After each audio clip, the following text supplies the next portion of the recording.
il y a eu le...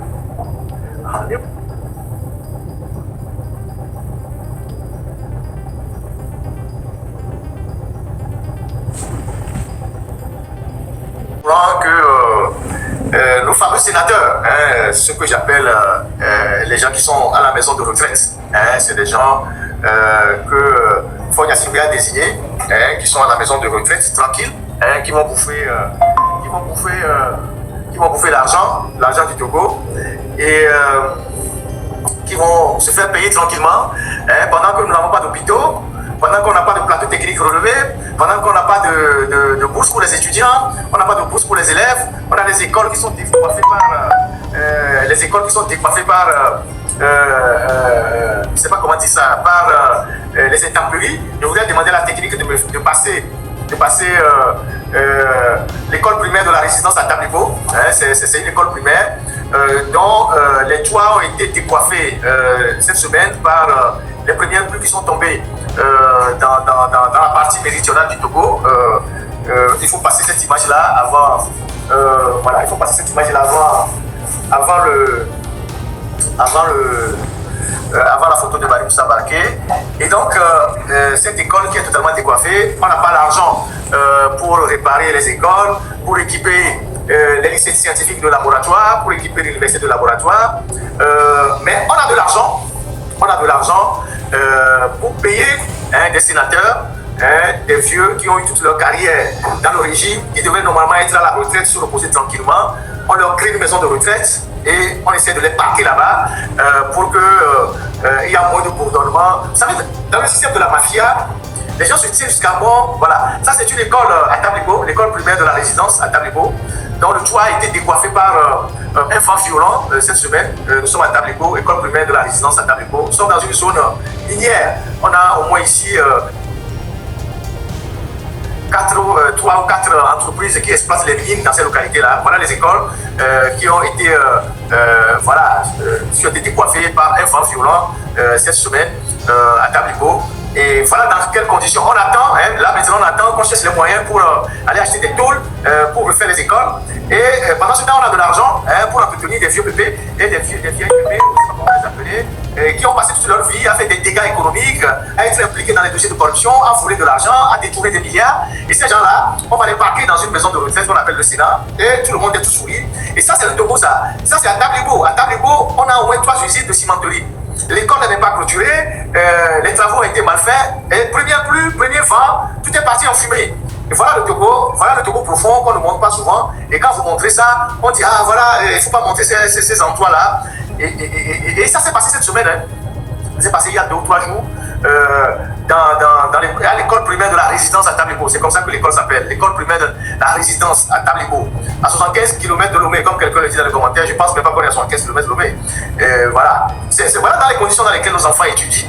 Et voilà. Donc, merci à la technique, vous pouvez enlever la vidéo.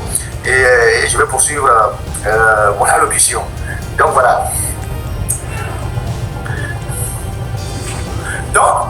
Donc finalement, on a eu un bureau de Sénat composé d'individus dont on peut facilement faire le portrait. Mais celui qui nous intéresse le plus dans cette histoire-là, je lui avais déjà consacré un live, c'est Barry Moussa Barké, l'insubmersible Barry Moussa Barké, l'homme qui a été cité dans tous les scandales financiers au Togo depuis la nuit des temps jusqu'à ce jour et qui n'a jamais été inquiété. En fait, avec celui qui a été enterré il y a quelques jours là, ce sont les disputes en matière de magouille, de fraude, de corruption, de détournement de milliards, ce sont les vrais dépositaires de secrets des Nyassimbe. Donc les Nyassimbe ne peuvent jamais se séparer de ces gens-là. Et autant avec le père que le fils, il y a eu énormément de choses qui ont été faites ensemble qui font que Fort Nyassimbe ne peut jamais se séparer de quelqu'un comme Barry Moussa Barké parce qu'il a besoin de les tenir jusqu'au bout. Il sait que ce sont des gens qui sont assez âgés et qui, par la sélection naturelle, vont partir peut-être bientôt ou bien pas très longtemps. Donc il a besoin de les garder jusqu'à ce qu'ils nous passent dans la tombe avec tous les secrets de la République. Et donc de temps en temps, il flatte leur ego, il leur donne un peu de responsabilité pour leur dire ouais, papa ne vous a pas oublié, moi aussi ne vous ai pas oublié. Il faut qu'on soit ensemble, il faut que vous soyez fidèles jusqu'au bout. Alors moi je ne vais pas refaire le parcours de Barry Moussa Barké ici. Tout le monde le connaît, en tout cas peut-être les jeunes.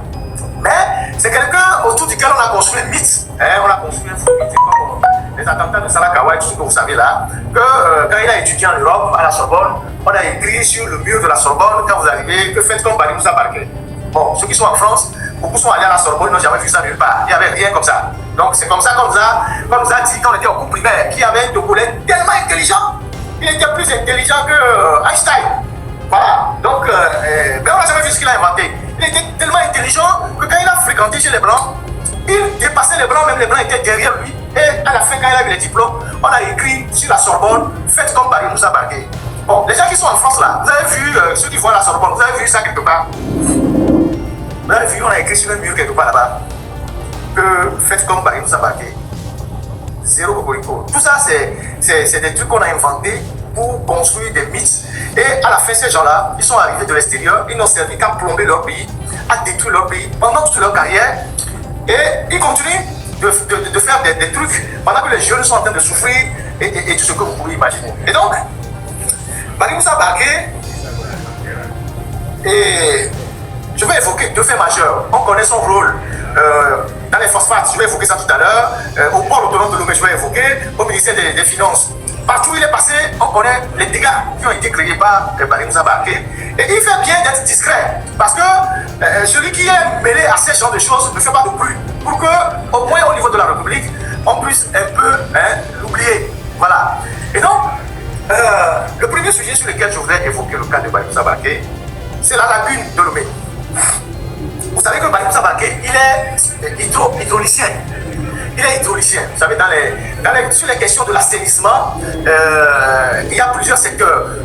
Les questions liées à la maîtrise de l'eau, au secteur de la je ne sais pas comment ils appellent ça.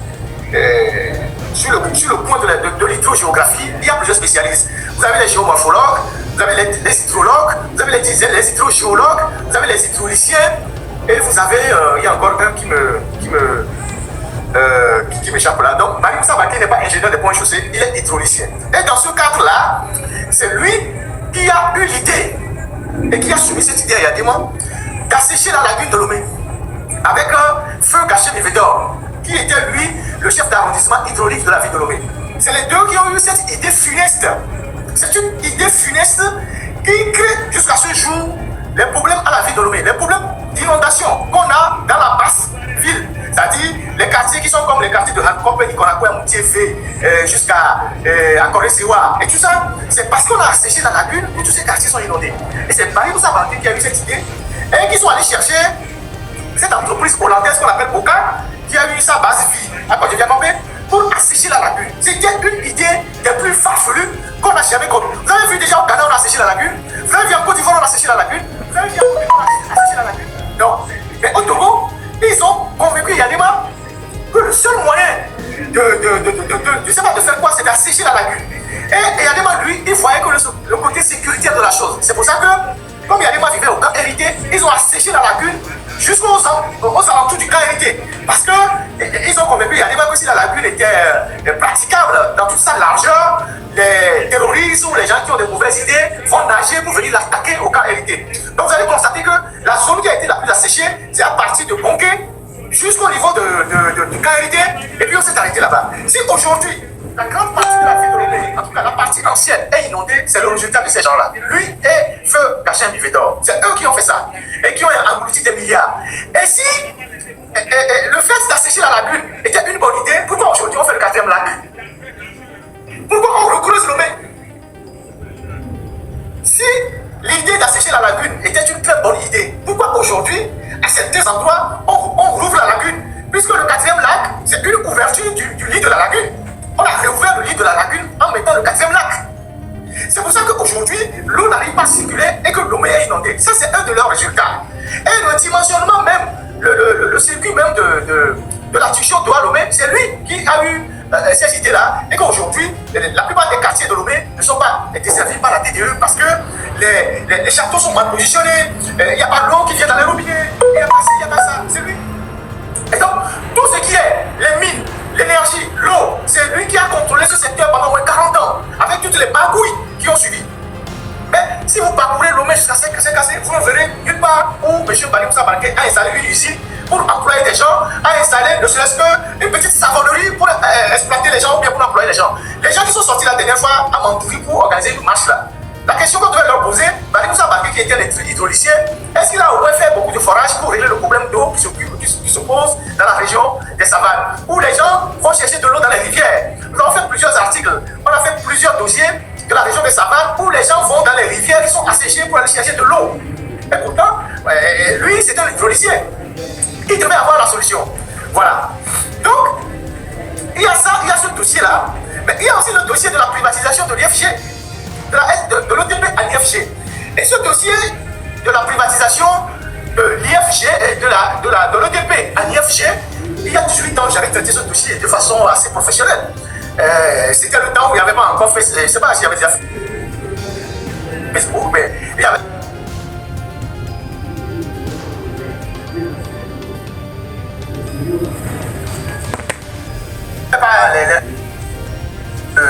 de l'IFG. Et dans ce dossier-là, les personnes les plus incriminées à l'époque, dans le dossier, l'échec de la privatisation de l'OTP à l'IFG, les trois figures emblématiques qui étaient au cœur de ce scandale, il y avait Ford Yassimé, qui était conseiller de son père, il n'était pas encore rentré au gouvernement, il y avait Charles Debache, le constitutionnaliste mercenaire, et il y avait Barry Moussa Barké. Et donc, lorsque le conflit a paralysé le fonctionnement de l'IFG, parce que les juifs tunisiens qui ont investi dans la filière pour relancer la filière ont mis 20 millions de dollars.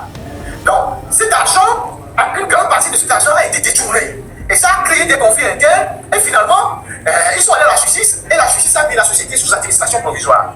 Vous voyez? Et c'est comme ça que ça s'est terminé, l'échec de la privatisation de l'ETP à l'IFG. Et donc, les 20 millions de dollars ont disparu comme par enchantement. Et donc, quand le conflit a éclaté, et il y a des gens qui étaient très furieux, a demandé à ce qu'on puisse lui faire le point de la situation. Et donc, quand ils sont allés à la justice et que le tribunal a mis l'IFG sous administration provisoire, la justice a nommé à l'époque le colonel, je ne sais pas s'il était commandant ou capitaine, Panassa Aouki. Je pense qu'aujourd'hui il est colonel. C'est lui qui est l'ambassadeur du Togo au Ghana. Voilà. Et actuellement, c'était. Je ne sais pas s'il était commandant à l'époque ou capitaine, mais c'est lui qui a été nommé par la justice pour gérer provisoirement l'OTP. Et dès que lui arrive à la tête de l'OTP, comme toute administration provisoire, il fait une audit. Et les résultats de l'audit sont tellement accablants. Et lorsqu'on a présenté les résultats de l'audit à Yadima était dans tous ses états. Et il voulait arrêter les auteurs de ce scandale-là. En commençant par Barké et Debache. Debache, il était français, donc il était plus ou moins un peu protégé. L'ambassadeur de France à l'époque à Lomé, je ne sais même plus comment il s'appelait, est intervenu dans ce dossier-là pour calmer la colère de Yadima. Et Barké, Barry Moussa Barké était en France, il se soignait. Et il devait rentrer et ils avaient prévu de l'arrêter s'il rentre. Parce que, justement, il était très impliqué dans cette affaire-là et l'audit a montré que c'est eux qui se sont partagés les sous. Et donc, finalement, il rentre au Togo et c'est lui qui confie qu'il n'était pas le seul à bouffer les sous et que le fils même du patron, c'est-à-dire Ford Yassimé aussi, avait pris une partie des sous. Vous voyez le secret qu'il est dit. Et c'est dans la foulée de ces événements-là, c'est dans la foulée de cette affaire-là, des sous disparus à l'IFG et tout ce que vous pouvez imaginer, qui se fait poignarder de façon aussi mystérieuse par son neveu.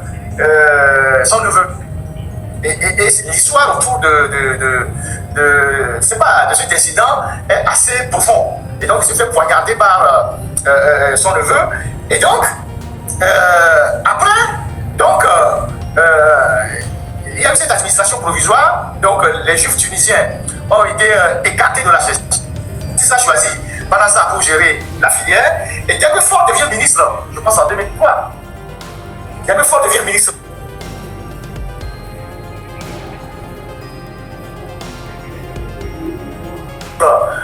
des mines,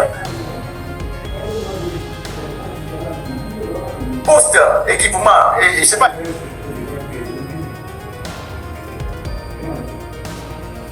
Il avait un grand ministère en 2003 quand il est rentré au gouvernement.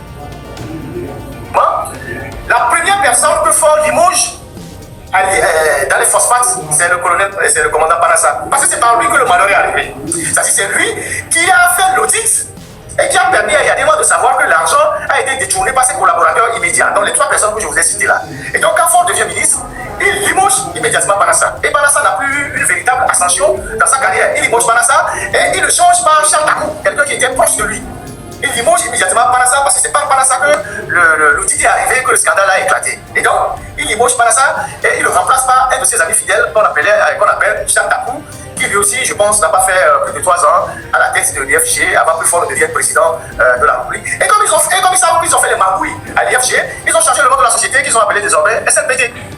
C'est comme ça que c'est passé. Donc c'est un dossier que je maîtrise très bien parce que je l'ai traité il y a au moins 18 ans. J'avais eu la chance d'avoir ce rapport-là, ce titre-là, et qui impliquait ces trois personnalités. Il y avait des remous autour des adhérents qui étaient fâchés, qui voulaient les arrêter. Et donc, ce n'est pas surprenant que Faure Gnassingbé puisse garder le plus longtemps possible autour de lui Bani Moussa Barké, qui est son conseiller, qui est chancelier de la République et qui est maintenant président du Sénat, parce que ce monsieur, il possède énormément de secrets, tout comme Bania aussi qui est décédé, sur les biens de la famille Gnassingbé, comment ils se partagent les sous, comment les fonds ont été détournés et tout, et comment ils se sont enrichis. Le pétrole Gates que nous avons traité et qui a fait énormément écho, mais l'interface c'est Bani Moussa Barké. L'interface directement de Sadiakli, c'est Bani Moussa Barké. C'est lui qui était dans l'interface à la présidence, c'est lui l'interlocuteur à la présidence, c'est lui à lui qu'ils allaient rendre compte. Et le fils de Bani Moussa Barké qui s'appelle Yakin Barké, son fils est dans le FPPP. C'est-à-dire la structure qui s'occupe de l'importation du pétrole, du carburant, de l'eau. Le fils du Barké était aussi membre de cette commission-là. Je ne sais pas si il est toujours, mais il est toujours, et il était dedans et veillait sur les intérêts de son papa. Voilà comment ça s'est passé. Donc, c'est ces gens-là. Il y a l'exploitation de la mine de fer de Banjeli avec la société FM Mining. Il faut lire les rapports de l'ITIE. Il y a les rapports de l'ITIE de 2000 ou 98 ou peut-être même avant qui ont parlé de cette société-là dirigée par, je pense, un certain Roupani, qui ont détruit toute la zone de Banjeli là-bas, qui ont exploité la mine de fer, qui ont convoyé les fers à l'extérieur du pays, qui ont détruit l'environnement, qui n'ont rien fait là-bas pour les localités. Je demande à la technique de passer la mine de Banjeli, parce que j'ai une photo de cette mine-là, qui est abandonnée, les routes qui sont en mauvais état, il n'y a pas d'électricité, il n'y a pas d'eau, la route qui passe par Banjeli et qui va vers le Ghana, l'état de la route. Dans une zone où on a exploité le fer pendant 10 ans, 15 ans. Je demande à la technique de nous passer cette image-là. Et vous allez voir la mine de Banjeli, à quoi elle ressemble. Elle est totalement abandonnée. L'Indien qui avait géré cette mine-là, je pense qu'il doit s'appeler, je ne sais pas, vous parlez quelque chose, c'est quelqu'un qui a fait aussi des dégâts sur le plan environnemental. Il a coupé les arbres, les terres et tout ça. Et lui aussi, un beau matin, il a disparu. C'était un protégé aussi débarqué.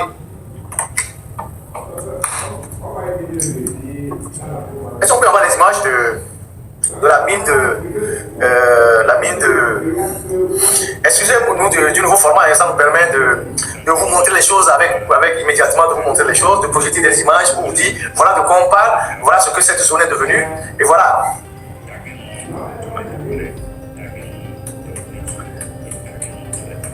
Merci à la technique pour la diligence. Les images sont en téléchargement.